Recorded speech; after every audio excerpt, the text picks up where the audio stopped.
Shalom, shalom, lekulam, manishma, hakol beseder, eise yofi. Saludos, saludos y bendiciones, ¿cómo están? ¿Cómo están aquí transmitiendo desde el Valle del Anáhuac para todo el mundo? Saludos desde hasta la Patagonia, desde la Patagonia hasta Alaska, en España, en las Netherlands, en Australia, en Nueva Zelanda. Saludos, bendiciones en la Unión Americana. God bless America y por supuesto al público mexicano, el músculo mexicano que nos apoya con estas transmisiones. El Señor les bendiga, el Señor esté con ustedes. Hoy vengo presentando este libro, Las enseñanzas de Ed Elor. Es un libro que no he promocionado mucho por razones personales. Salió en el 2023 a la venta en Amazon. Es un libro muy, muy crudo. Y bueno, cuando lo releí, bueno, lo escribí, lo releí, ¿no? Lo revisé, me espanté porque era un libro casi autobiográfico. ¿De qué se trata las enseñanzas de Delor? Mira, eh, para poder entrar de lleno en el libro, te tengo que contar un poco de mi experiencia como escritor, ¿no? Bueno, cuando tenía 12, no, 13 años, conocí a este chico, la secundaria, nos dejaban hacer nuestros propios, más bien teníamos que hacer un poema, presentar un poema frente a grupo. Y este chico de apellido Córdoba, Manuel Córdoba se llamaba, pasó al frente. Bueno, yo escogí La Niña de Guatemala, ¿no?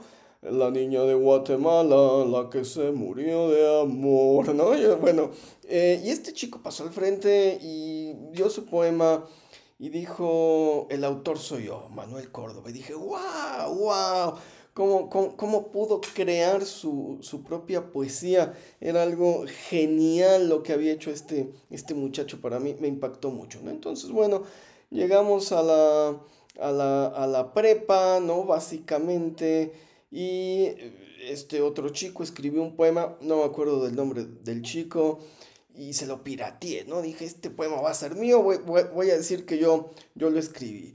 Y bueno, ya ahí se lo andaba diciendo a todo mundo, ¿no? Y la gente decía, oh, wow, qué bien, recita y todo. Mis hermanos y mi mamá se espantaron, dijeron, mire el contenido del poema, es un poema suicida, ¿no?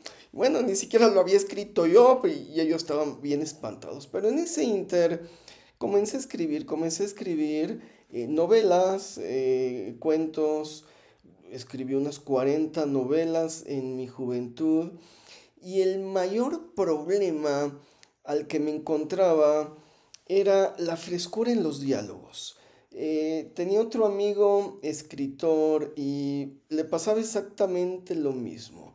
Él se iba a los VIPs, ¿no? Se iba a tomar un café y escuchaba las conversaciones y las escribía para tener diálogos frescos, para que sus personajes hablaran por sí mismos. Mira, es un problema, es un problema. Este compañero hace unos años me prestó uno de sus cuentos, una ficción, ¿no? Una ficción de una persona, un chico que estaba en un bar, ¿no? En un club nocturno. Y entonces, bueno, entró una mujer y en el momento en que la mujer habla, dije yo, pues, no, esto no es así, ¿no? Una mujer nunca diría eso. Y la mujer estaba hablando con una voz y con una lógica de hombre. Dije, no, esto está mal. El personaje, el diálogo no es fresco. ¿Sí me explicó? Se escuchaba la voz de hombre, el pensamiento de un hombre saliendo a través de la boca de una mujer. Es muy difícil lograr la frescura en cualquier diálogo, ¿no? Vi esta serie, no digo cómo se llama, luego lo acusan a uno de que no tienes derecho de autor para mencionar el nombre de la serie, bueno, Y en un capítulo, ¿no? En un capítulo llega este viejito, ¿no? Que pasó un gran tiempo con esta niñita y, no, y el viejito, bueno, se había quedado con uno de sus juguetes de esta niña. Y entonces cuando ve a la niña, le enseña el juguete y la niña sale corriendo, oh, regresaste, amigo mío. Y él dice, oh, me va a abrazar a mí. Y no, la niña va y toma el juguete. Y bueno, es lo que normalmente hacen los niños, ¿no? Me lo hizo una vez mi sobrino, ¿no? Venía yo de viaje, 15 días, ¿no? Y sale corriendo. Y en vez de abrazarme, corrió a ver el regalo que le había traído. Dije, bueno, así hacen los niños. Esto le da frescura a los diálogos, ¿sí me explico? Entonces, bueno, para tener frescura, este chico, pues se iba a los VIPs, ¿no? Se iba a los VIPs y escuchaba las conversaciones ajenas para tener diálogos más reales, más veraces. Ese es el problema, o uno de los grandes problemas que enfrenta todo novelista, ¿no? Tener un diálogo fresco, que no sea yo hablando, que sean los personajes hablando. Entonces, lo que hice, bueno, la mayoría de las novelas fracasé en este sentido, porque era yo en todos los personajes, no era yo en la personaje, la mujer, en el protagonista, en el antagonista, y no podían hablar solos los personajes. Los grandes escritores, el personaje habla solo, tiene personalidad por sí mismo, ¿no? Bueno, eso es un gran problema para todo novelista. Entonces, empecé a escribir historias más autobiográficas, ¿no? Con hechos más reales. Y fueron, bueno, novelas que tuvieron un impacto en algún momento en su tiempo, ¿no? Después me estudié antropología y odié la fantasía, odié las novelas, ¿no? No me preguntes cuál era mi autor favorito, cuál era mi género favorito, ¿no? Me reventé todos los de García Márquez, me reventé todos los de Robert T. Howard, todos los de J.R.R. Tolkien, unos escritores increíbles. Bueno, me hice la antropología y aborrecí la fantasía, ¿no? Porque la realidad es más increíble y más fantástica y más verídica, ¿no? Y en vez de alejarte del mundo, te centra en los acontecimientos más importantes. Entonces, bueno, empecé a estudiar, me gustó la literatura científica, dejé las novelas, de vez en cuando me leo una novela, pero tiene que ser muy buena, ¿no? Leo ya solamente literatura científica. Nos fuimos a Israel en el 2000, nos llamó Dios al pastorado cuando regresamos a México, levantamos nuestra iglesia en el 2003 y como pastores de pronto empezamos a ver fallas en el sistema, empezamos a ver cosas como raras. ¿Qué cosas en el cristianismo? ¿No? Tenía este pastor amigo mío increíble, un hombre increíblemente sabio, manejaba conceptos de teología muy elevados, la androginia divina, sabía griego, era un hombre muy letrado, muy leído, y de pronto nos llega un chisme de que el hombre andaba en pederastia homosexual, ¿no? Se acostaba con menores de edad. Y dije, ay, Dios mío, esto, digo, no solo pues, está mal visto, es un delito, ¿no? Entonces, digo, yo no me gustan los chismes, así que fui e investigué con mayor detalle. Finalmente soy antropólogo y resultó que sí, sí era cierta la historia, ¿no? Ay, y entonces, bueno, dijimos, bueno, es la excepción. Y lo escribí, ¿no? Esto pasó en el 2004, ¿no? Lo escribí, no dejé la historia ahí, no sabía cómo plasmarla.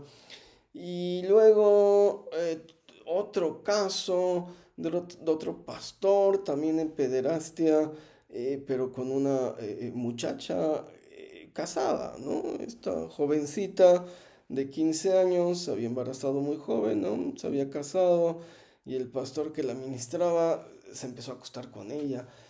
Y dije, Dios mío, ¿qué está pasando? Y bueno, escribí la historia, ¿no? También la guardé, ¿no? Ahí tenía un cúmulo de historias de un cristianismo eh, más seriazo, más real, más apegado a la realidad, ¿no? Y todo lo empecé a compilar, todo lo empecé a compilar. Historias completamente reales que de alguna manera nos movieron el tapete, que vivimos en primera persona, que nos tambalearon la fe, ¿no? Y bueno, más historias bizarras, no solamente de pastores, de congregantes, de gente que hacía unas cosas extrañas. No, no leyendas urbanas, no leyendas urbanas que esto le pasó al primo de la prima, ¿no? Estos eran de primera mano que yo mismo había visto, que mi esposa y yo habíamos visto, o que nos había contado una persona de segunda mano, es decir, que ella misma lo testificó, nada, nada de que lo testificó una tercera persona. Y por ejemplo, en el caso del adulterio, nos dimos cuenta, bueno, que no era una excepción a la regla, ¿no? Que la excepción éramos nosotros, mi esposa y yo, y nuestra fidelidad mutua en el matrimonio, ¿no? Que la mayoría o una gran mayoría de pastores han caído en adulterio, ¿no? Y esto nada más por mostrar uno de los muchísimos puntos de denuncia en este libro.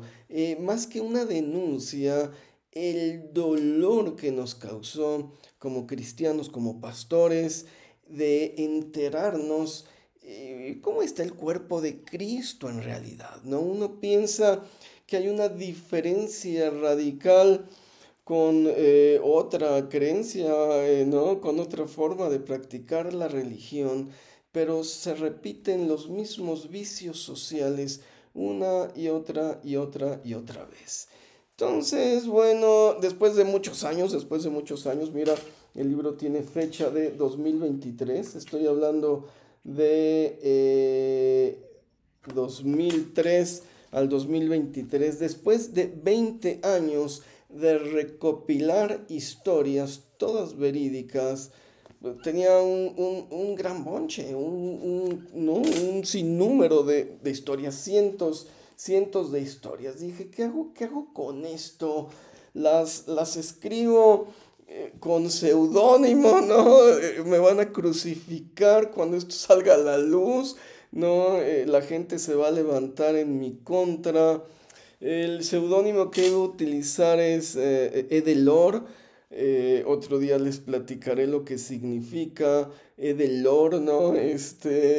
Pero finalmente dije, no, tengo que dar la cara, ¿no? Tengo que explicar el porqué del libro, el porqué de lo que estoy escribiendo aquí. Entonces, lo hice de una manera más sistemática, de una forma etnológica.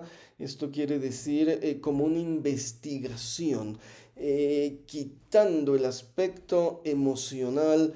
Dije, vamos a hacer una investigación, ¿no? Y vamos a presentar los datos tal cual, ¿no? Ahora, una presentación de datos es un poco aburrida, digo, es fascinante para el antropólogo, pero para el lector común, dice uno, se duerme uno, mira, he leído estos libros de antropología, te presentan los datos, las genealogías, las fratrías, y se duerme uno y dice, ay, no me lo puedes simplificar, digo, la verdad, ¿no? Hay otros muy interesantes. Entonces, la forma como lo redacté también fue muy estructurada y muy pensada. Dije, bueno, vamos a poner la historia principal como yo la viví, ¿no? Como un relato. Vamos a cambiar los nombres, pues no se trata aquí de balconear a nadie, ¿no? Sino de presentar la información y vamos a cambiarle, en vez de pastores, vamos a ponerles rabino, vamos a ponerle rabí fulano dijo y rabí sutano dijo, ¿no? Y ya tengo ahí a mis personajes para hacerlo un poco más didáctico. Ahora, ¿por qué escogí el término rabino y no pastor? Bueno, porque en el 2003, cuando llegamos, se dio un boom de pastores que se autonombraban rabinos, de iglesias cristianas que se mesianizaban. Entonces, bueno, una forma de protesta y de denuncia fue escribirlo así en este libro, ¿no? Rabbi Edelor dijo, fulano, bueno, Rabbi Edelor, ¿no? Y Rabbi Haber y Rabbi Moshe y Rabbi fulano. Entonces, y después de eso, compilaba más historias, ¿no? Compilaba las historias de segunda mano, las historias que alguien me había contado que también le habían sucedido, ¿no? Y bueno, las contaba tal como me las relataron, ¿no? Y las escribía. Bueno, este no es un caso aislado, ¿no? El caso, por ejemplo, de estos adulterios pederastas, ¿no? Bueno, las dos historias principales están en forma de relato, ¿no? Para que sea sencillo a la lectura. Y en el análisis metía más historias que me habían contado. Estos casos no fueron aislados, tenemos registrados tantos casos, ¿no? Lo que comenté, la excepción a la regla es el matrimonio monógamo entre pastores y bueno, lo normal o lo ordinario que está sucediendo en el cristianismo del siglo XXI es que los pastores cometan y caigan en adulterio, ¿no? Regla por regla. Uno que otro afortunado que tenemos un sistema de valores diferentes, bueno, seguimos siéndole fieles a nuestros cónyuges. Y esto en todos los aspectos de la vida cristiana, ¿no? El llamado pastoral, cómo fueron llamados pastores, realmente recibieron una revelación del cielo o la mayoría de los casos compartieron una iglesia, eran líderes de una célula y dijeron vámonos de aquí, saco agua para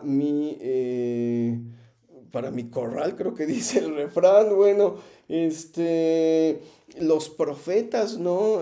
También estos abusos, por ejemplo, en las profecías, el intentar dirigir la vida de las personas, ¿no? Las profecías falsas y cómo se justificaban después estos profetas después de cometer errores garrafales en el nombre del Señor diciendo que tenían esta revelación celestial. Bueno, los diferentes simbolismos también que a veces rayan en el fetiche, en el fetichismo dentro del cristianismo, ¿no? Las formas tan, digamos, inusuales de consultar a Dios, ¿no?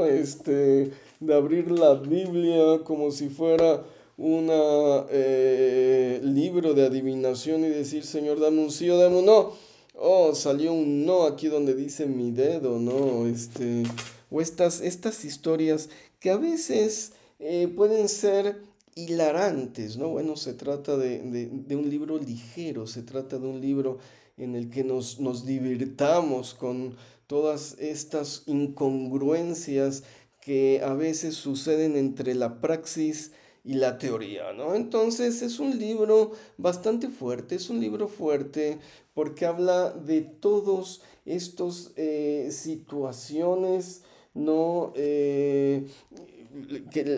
Mítico-mágicas en las que a veces el cristiano está inmerso pensando que todo sueño que tienen, toda fantasía onírica es una revelación de Dios, cuando a veces son sueños en la carne, ¿no?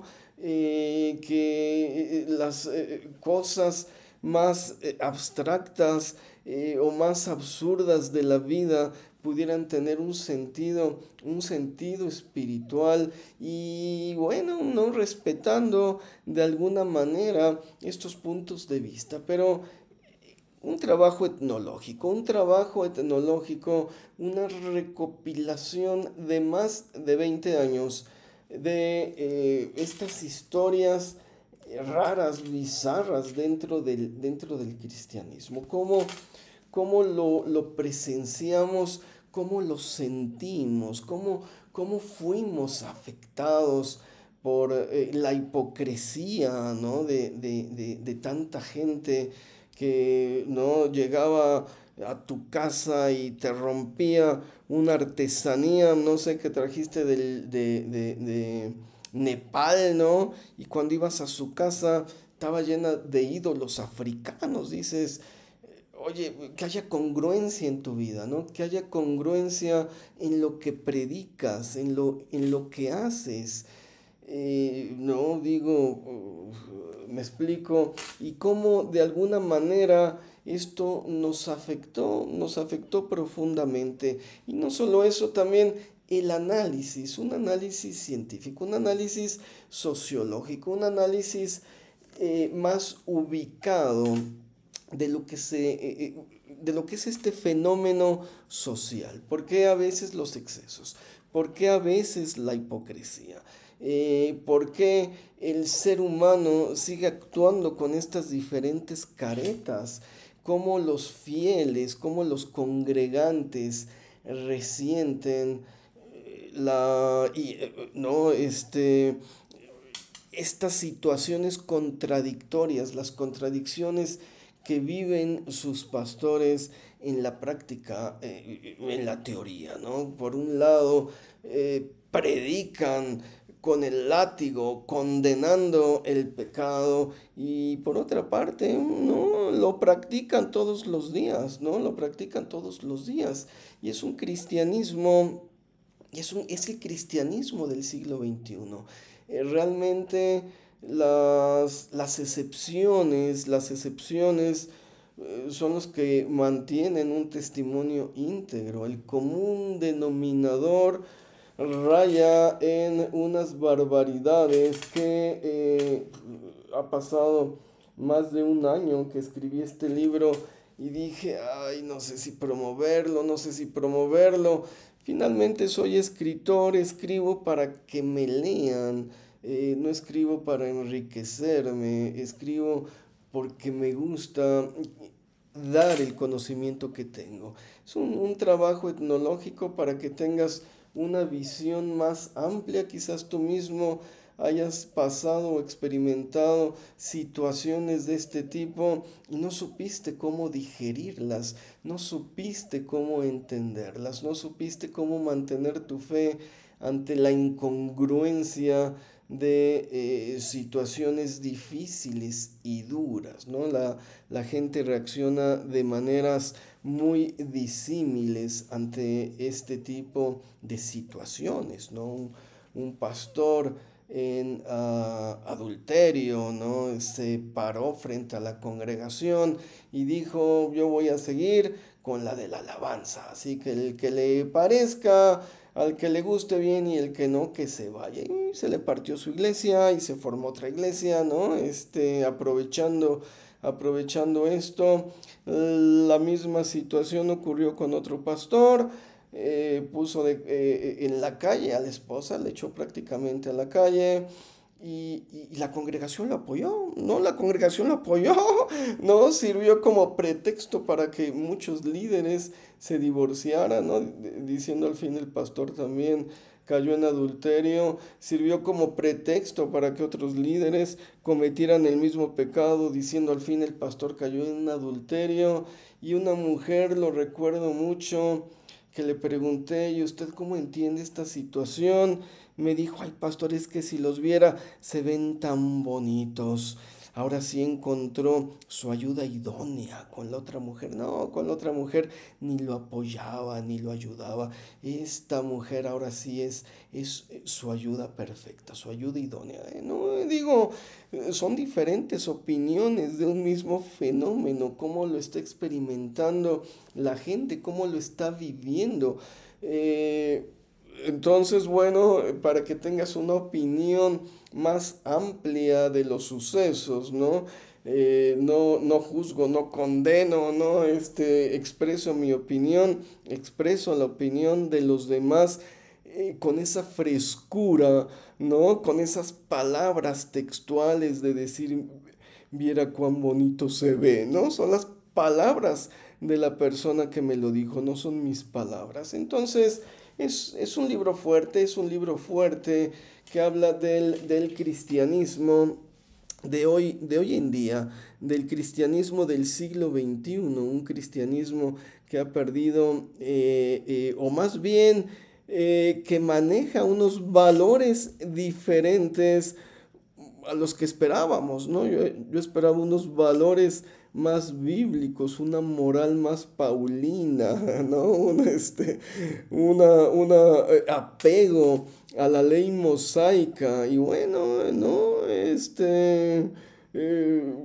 Quizás mi esposa y yo somos muy ortodoxos, pero es el planteamiento de un cristianismo más real, más seriazo, más frío y bueno, este puede ser un libro de denuncia, pero más que nada es una visión un poco cruel de lo que está pasando, cuando menos en México, en el siglo XXI, ¿no? La mayoría de las historias suceden en territorio nacional mexicano, a lo mejor es la sociedad que ha trastornado sus valores ortodoxos, ¿no? Ay, pues muchas gracias por sintonizarnos. El libro, por supuesto, está de venta en Amazon. Te lo envían a cualquier lugar de tu casa. Un libro de tecnología, primeramente, con historias que recogí de primera mano durante más de 20 años, con sucesos que algunos son la excepción, ¿verdad? Y otros son la regla, otros son la constante que está ocurriendo en el cristianismo de hoy en día. Hermano, hermana, el Señor te bendiga donde quiera que estés. La bendición de Jehová te persiga y te alcance en el nombre poderosísimo de Yeshua HaMashiach, de Jesucristo, nuestro Salvador. Amén. Amén.